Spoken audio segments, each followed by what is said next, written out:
SNS를 통해서 반려동물 초상화를 그리고 있는 김단휘라고 합니다. 저는 강남에서 가죽공방을 운영하고 있는 26살 장상구라고 합니다. 저는 지금 공방 하라주를 운영하고 있고요. 저는 미츠노 카카오에서 초콜릿이란 디저트를 만들고 있는 김정은입니다. 제가 파트와 디저트를 맡고 있는 28살 송재욱이라고 합니다. 리코더 팩토리를 운영하고 있는 박정혜라고 하고요.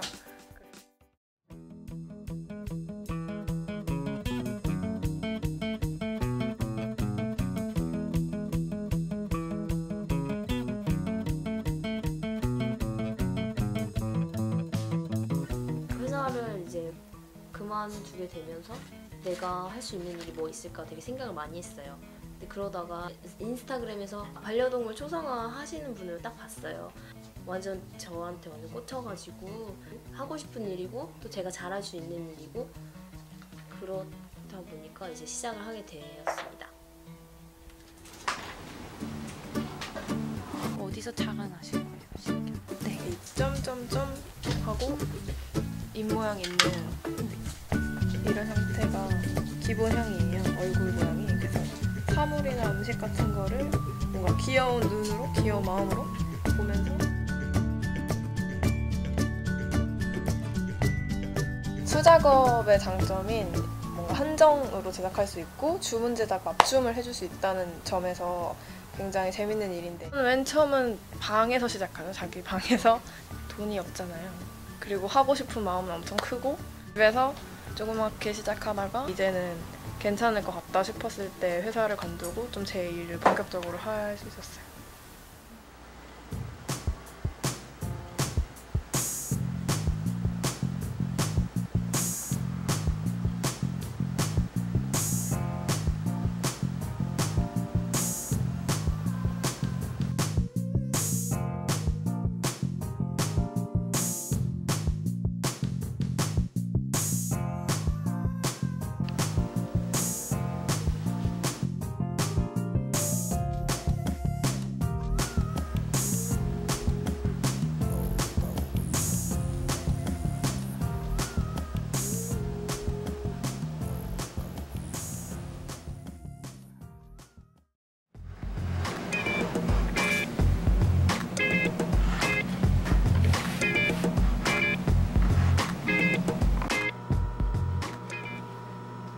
나름대로 사이트 오픈도 하고 그 링크 광고도 많이 했음에도 불구하고 사람이 없었거든요.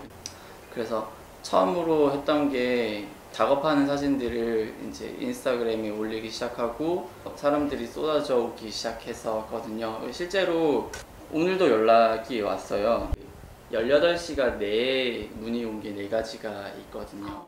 사람들은 궁금해하는 것 같아요. 내가 사용할 때 어떨까 하는 그 상상.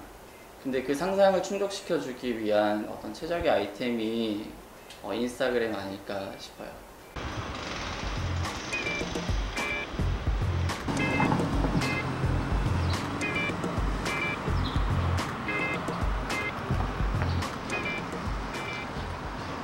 동네 분들이 많이 찾아주실 줄 알았는데 생각보다는 그러시진 않더라고요. 내가 이게 잘한 짓인가 뭐 이런 생각 많이 들었던 것 같아요. 네, 컴퓨터에 꾸준히 올렸죠. SNS 뭐 여러 그런 매체를 통해서. 요즘에는 뭐 SNS에 해시태그라는 게 있잖아요. 그 해시태그에 뭐 뚝섬 데이트, 뭐 뚝섬 공방, 뭐 뚝섬 이색 데이트 이런 식으로 해시태그를 걸어요.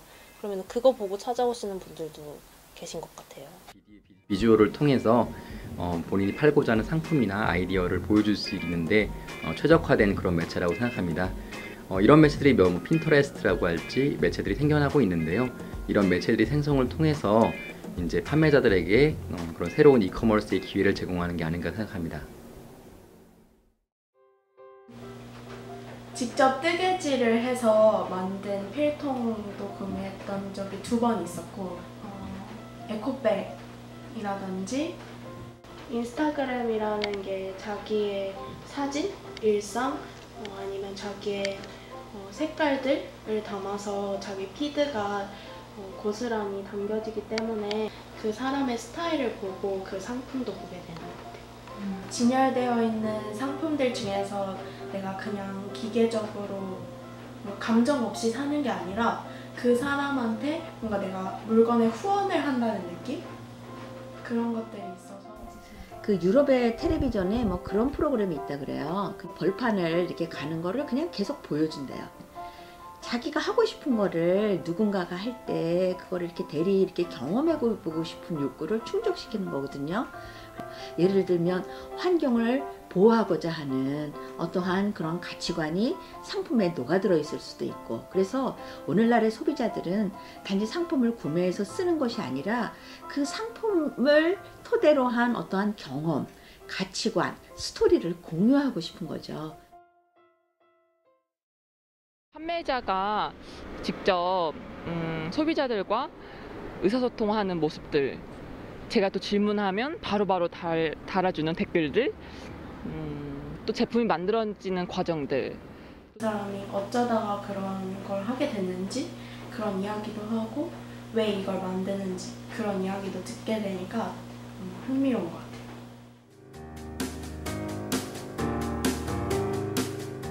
똑같이 디자인을 도용한다든지 하시는 분들이 너무 빠르게 늘어가지고 신제품 같은 게 나와도 이제 이걸 지금 올려야 되나 말아야 되나 고민이 많이 돼요. 이걸 올렸다가 저희 아이디어를 많이 따라하고 그럴까봐 좀 겁이 나는 부분이 있어가지고 그게 좀 요즘에 고민이 많이 되는 부분이에요. 작가분들이나 아니면 좀 지망생분들 이 제작 문의를 많이 하세요. 그러니까 뭐 어떻게 만들어요? 제일 궁금해하실 수 있는 거긴 한데 어떻게 보면 되게 신뢰되는 질문인데 항상 저 똑같이 대답하거든요. 그래서 뭐 일단 본인 작업에 텍스처랑 가장 어울리는 걸 찾는 게 답일 것이고, 지금 이게 당장에 궁금한 게 해소되지 않겠지만 나중에 생각하면 더 좋을 것이다. 그래서 좋게 받아들이시는 분들도 있고 그냥 네 이렇게 되게 마음 상해서 가시는 분들도 있고, 네 그렇더라고요. 상담을 하게 되면 안 그래도 좀 시간이 소비가 많이 되는데 정말로 다 구입하시려고 다 얘기를 다 끝낸 상태에서 돈을 입금을 안 해주시고 잠수를 타버리시는 분도 계시거나 그런 부분이 좀 힘들고,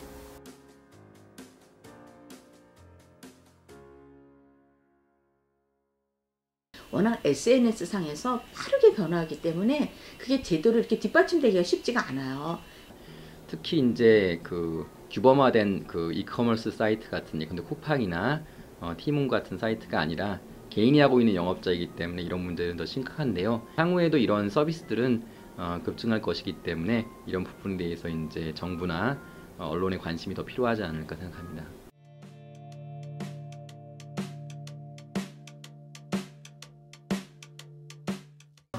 뭔가 소동이 벌어진 거예요. 이 똑같은 상품을 다른 곳에서 거의 몇 배, 2배 절반 가격으로 판다. 여기가 너무 뻥튀기를 한다.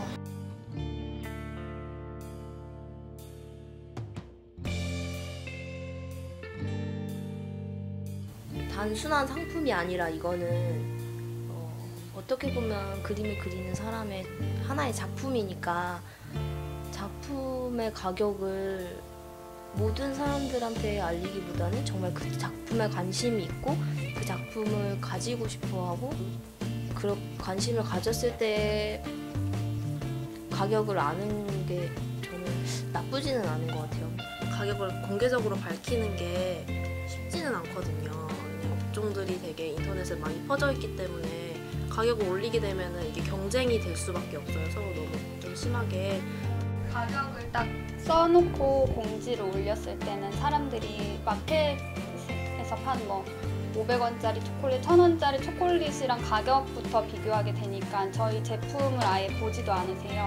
그래서 저희는 품질으로 경쟁하고 싶어서 이제 저희 상품에 대해서 자세하게 써놓고 어떤 경로로 만들고 어떻게 만든다, 그 제품에 대한 소개를 먼저 쓰고 진짜로 궁금하신 분한테는 모든 가격은 오픈하고 있습니다.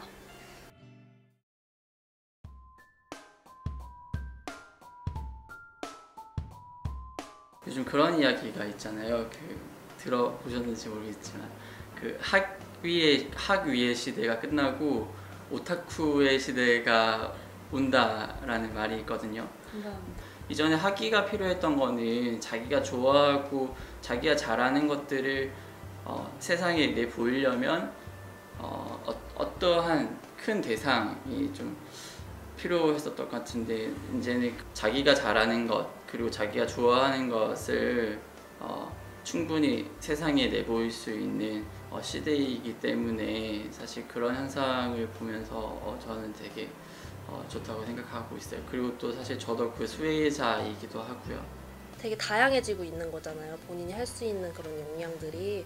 그런 거 보면서 괜히 제 일 아닌데도 되게 뿌듯하기도 하고 다 이렇게 모일 수 있는 커뮤니티 같은 것도 잘 활성화됐으면 좋겠다는 생각도 들어요.